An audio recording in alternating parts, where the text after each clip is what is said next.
नमस्कार, ये आकाशवाणी पटना है। अब आप खालिद रशीद से प्रादेशिक समाचार सुनिए।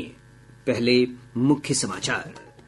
प्रदेश की प्रमुख नदियों के जलस्तर में बढ़ोतरी के कारण पश्चिम चंपारण, दरभंगा, मधुबनी, अररिया और भागलपुर समेत 10 जिले बाढ़ की चपेट में। राष्ट्रीय परीक्षा एजेंसी एनटीए सीयूईटी यूजी के प्रभावित विद्यार्थियों के लिए 19 जुलाई को दोबारा परीक्षा आयोजित करेगा। मधुबनी जिले की मेनका मलिक नेपाली भाषा के उपन्यास नीलकंठ के मैथिली अनुवाद के लिए साहित्य अकादमी अनुवाद पुरस्कार से सम्मानित। और राज्य सरकार ने जमाकर्ताओं के हितों के संरक्षण के लिए 9 प्रमंडलीय मुख्यालयों में विशेष न्यायालय का गठन किया। अब समाचार विस्तार से। नेपाल के तराई क्षेत्रों में लगातार हो रही बारिश के चलते राज्य की कई प्रमुख नदियां उफान पर हैं। लगातार हो रही बारिश के कारण घाघरा, गंडक, बागमती, कोसी, कमला बलान, महानंदा और अधवारा समूह की नदियों के जलस्तर में बढ़ोतरी से 10 जिलों में बाढ़ की स्थिति है। बागमती और उसकी सहायक नदियों का जलस्तर बढ़ने से सीतामढ़ी के विभिन्न हिस्सों में बाढ़ जैसे हालात हैं। इधर कोसी नदी के जलस्तर में बढ़ोतरी के कारण सुपौल, सहरसा और मधेपुरा जिले के कई प्रखंड बाढ़ की चपेट में आ गए हैं। हमारे संवाददाता ने बताया है कि पश्चिम चंपारण के वाल्मीकि नगर गंडक बराज से 1,70,000 क्यूसेक पानी गंडक नदी में छोड़ा गया, जिससे जिले में विभिन्न स्थानों पर तटबंधों पर दबाव बढ़ गया है। योगापट्टी प्रखंड के 3 पंचायत के 1 दर्जन से अधिक गांव में बाढ़ का पानी फैला हुआ है। गंडक नदी के उफान से योगापट्टी के सिसवा, मंदातापुर, गोड़िया टोली, पूरब टोली, बिनटोली, जबलपुर, खुटवनिया, बैसिया जैसे गांव बाढ़ से प्रभावित है। मधुबनी प्रखंड के भी कई गांवों का बाढ़ के कारण प्रखंड मुख्यालय से संपर्क टूट गया है। जिला प्रशासन की ओर से माइकिंग कर लोगों से ऊंचे स्थानों पर जाने और बाढ़ राहत शिविर में शरण लेने की अपील की जा रही है। वहीं बगहा क्षेत्र में भी गंडक नदी के पानी ने मुश्किल बढ़ा दी है। नैनहा ढाला से लेकर नैनहा गांव तक नदी के दबाव के कारण सड़कें पानी में बह गई है। इधर भितहा प्रखंड के सेमरवारी पंचायत अंतर्गत करगैया बसौली मुख्य मार्ग वर्षा के पानी के तेज बहाव के कारण टूट गया है। आकाशवाणी समाचार के लिए बेतिया से आशीष कुमार। गोपालगंज से हमारे संवाददाता ने बताया कि जिले में बाढ़ की स्थिति में मामूली सुधार हुआ है। हालांकि गंडक नदी के किनारे बसे निचले इलाकों में अब भी बाढ़ की स्थिति बनी हुई है। सदर प्रखंड के रामनगर, जागिरी टोला, मलाही टोला में सड़कों पर बाढ़ का पानी फैला हुआ है। लोगों को इन क्षेत्रों में नाव से आवाजाही करनी पड़ रही है। जिला प्रशासन की ओर से ग्रामीणों को 2 सरकारी नाव उपलब्ध कराए गए हैं। निजी नौकाओं का भी परिचालन किया जा रहा है। मधुबनी जिले में कई स्थानों पर बाढ़ का पानी फैलने से जनजीवन प्रभावित हुआ है। और ब्यौरा हमारे संवाददाता से। जिले के विभिन्न भागों में बाढ़ से हालात खराब हो गए हैं। नरनिया प्रखंड के खाजेडी गांव में धवन चौक के पास त्रिशूला नदी का पानी खोटौना से जयनगर को जोड़ने वाली मुख्य सड़क पर बह रहा है। इससे इस मार्ग पर आवागमन प्रभावित हो गया है। पानी के अधिक दबाव के कारण कई स्थानों पर सड़क क्षतिग्रस्त हो गई है। अंचलाधिकारी कुमार राजीव ने स्थल का जायजा लिया। उन्होंने संबंधित विभाग के अधिकारियों को वस्तुत स्थिति से अवगत कराया। अब तक कोई वैकल्पिक व्यवस्था नहीं किए जाने से स्थानीय लोगों में आक्रोश देखा जा रहा है। इधर दनरारा पुल, सिंघवा और मुनहारा नदी के बेलाही चौक पर कटाव होने से भारी वाहन का आवागमन प्रभावित हो सकता है। आकाशवाणी समाचार के लिए मधुबनी से आकिल हुसैन। सुपौल से हमारे संवाददाता ने बताया कि कोसी नदी के जलस्तर में उतार चढ़ाव फिलहाल जारी है।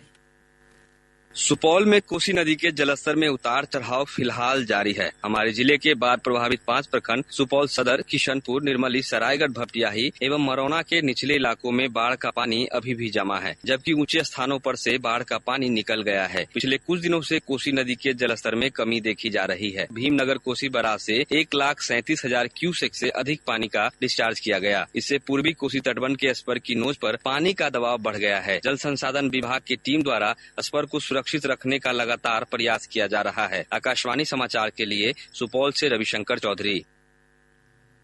अररिया से हमारे संवाददाता ने बताया है कि जिले में बीते 4 दिनों से हो रही बारिश से परमान समेत अन्य सहायक नदियों का पानी सिकटी, पलासी, जोकीहाट, कुरसाकांटा, नरपतगंज सहित आधा दर्जन प्रखंडों के कई गांवों के निचले इलाकों में तेजी से फैल रहा है। बाढ़ प्रभावित क्षेत्रों में बीमारियों ने पांव पसारना शुरू कर दिया है। प्रशासन और स्वास्थ्य विभाग प्रभावित क्षेत्रों में मेडिकल कैंप के माध्यम से लोगों की स्वास्थ्य जांच के साथ ही उन्हें निःशुल्क दवाओं का वितरण कर रहा है। इधर दरभंगा जिले से गुजरने वाली कमला बलान, बागमती, करेह, कोसी, अधवारा समूह की नदियों के जलस्तर में लगातार बढ़ोतरी देखी जा रही है। हमारे संवाददाता ने बताया कि घनश्यामपुर में कमला बलान नदी खतरे के निशान से काफी ऊपर बह रही है। इससे नदी के दोनों तटबंधों के बीच बसे बार, नवटोली, मुसहरी सहित लगभग 10 गांव बाढ़ की चपेट में आ गए हैं। इन गांवों का प्रखंड और जिला मुख्यालयों से संपर्क भंग हो गया है। इधर भागलपुर जिले में नवगछिया अनुमंडल में गंगा और कोसी नदी के जलस्तर में तेजी से बढ़ोतरी हुई है। दोनों नदियों के जलस्तर में वृद्धि होने से निचले और दियारा क्षेत्र में रहने वाले लोगों में दहशत व्याप्त है। नवगछिया बाढ़ नियंत्रण कार्यालय के अनुसार पिछले 12 घंटे में गंगा नदी में 19 सेंटीमीटर और कोसी नदी में 16 सेंटीमीटर की वृद्धि हुई है। इधर कहलगांव प्रखंड के बीरबन्ना पंचायत के कई गाँवों में तेज कटाव हो रहा है। आकाशवाणी समाचार के लिए भागलपुर से विनोद कुमार। मौसम विभाग ने आज पश्चिम चंपारण, पूर्वी चंपारण, सीवान, सारण, दरभंगा, मधुबनी समेत राज्य के विभिन्न क्षेत्रों में कई स्थानों पर भारी बारिश की चेतावनी जारी की है। इस दौरान अररिया और किशनगंज में भारी बारिश के साथ वज्रपात की भी आशंका है। मौसम विज्ञान केंद्र पटना के वैज्ञानिक एसके सुमन ने बताया कि इस सप्ताह चक्रवाती परिसंचरण के कमजोर पड़ने के कारण मानसूनी गतिविधियों में कमी आएगी। उन्होंने बताया कि इसके चलते तापमान में बढ़ोतरी की भी संभावना है। इधर पिछले 24 घंटों के दौरान लखीसराय, नवादा, नालंदा, खगड़िया, मधेपुरा और पूर्णिया जिले में कई स्थानों पर भारी बारिश दर्ज की गई है। सबसे अधिक 12.5 सेंटीमीटर बारिश लखीसराय के हलसी में हुई है। वहीं बेलदौर में 11.5 सेंटीमीटर वर्षा रिकॉर्ड की गई। प्रादेशिक समाचार आप आकाशवाणी पटना से सुन रहे हैं। ताजा समाचारों के लिए आप हमारे एक्स हैंडल AIR_News_ पर जा सकते हैं। संयुक्त विश्वविद्यालय प्रवेश परीक्षा CUET UG के प्रभावित विद्यार्थियों के लिए 19 जुलाई को पुनर्परीक्षा आयोजित की जाएगी। राष्ट्रीय परीक्षा एजेंसी NTA ने कहा है कि 1000 से अधिक परीक्षार्थियों के लिए आयोजित ये परीक्षा कंप्यूटर आधारित होगी। विषय कोड का उल्लेख करते हुए उन्हें ईमेल भेज दिया गया है। जल्द ही एडमिट कार्ड जारी कर दिए जाएंगे। NTA ने कहा है कि विशेषज्ञों से मिले फीडबैक के आधार पर प्रश्नों का उत्तर तैयार किया जा रहा है। इसे आधिकारिक वेबसाइट पर देखा जा सकेगा। राज्य सरकार ने पटना उच्च न्यायालय के निर्देश पर सभी 9 प्रमंडलीय मुख्यालयों में विशेष न्यायालय का गठन किया है। इन न्यायालयों में निजी कंपनियों, NBFC और चिटफंड कंपनियों के पैसा लेकर फरार होने के मामलों की सुनवाई की जाएगी। इन प्रमंडलों में पटना, तिरहुत, कोसी, दरभंगा, पूर्णिया, भागलपुर, मगध, सारण और मुंगेर में विशेष न्यायालय का गठन किया गया है। प्रदेश कांग्रेस आज लोकसभा चुनाव में अपने प्रदर्शन को लेकर समीक्षा बैठक करेगी। पार्टी के मीडिया विभाग के चेयरमैन राजेश राठौर ने बताया कि पार्टी के प्रदेश अध्यक्ष डॉक्टर अखिलेश सिंह की अध्यक्षता में सभी जिला अध्यक्षों के साथ पटना स्थित पार्टी मुख्यालय में समीक्षा बैठक आयोजित की जाएगी। गौरतलब है कि कांग्रेस पार्टी को लोकसभा चुनाव में 3 सीटों पर सफलता प्राप्त हुई थी। पार्टी ने 9 सीटों पर उम्मीदवार उतारे हैं। नेपाल में KP शर्मा ओली आज प्रधानमंत्री पद की शपथ लेंगे। शपथ ग्रहण समारोह काठमांडू में राष्ट्रपति भवन में आयोजित होगा। तीसरी बार प्रधानमंत्री चुने गए 72 वर्षीय ओली श्री पुष्प कमल दहल प्रचंड का स्थान लेंगे, जो शुक्रवार को प्रतिनिधि सभा में विश्वास मत हासिल नहीं कर पाए। राष्ट्रपति रामचंद्र पौडेल ने CPM UML और नेपाली कांग्रेस गठबंधन के नेता चुने गए श्री ओली को प्रधानमंत्री नियुक्त किया है।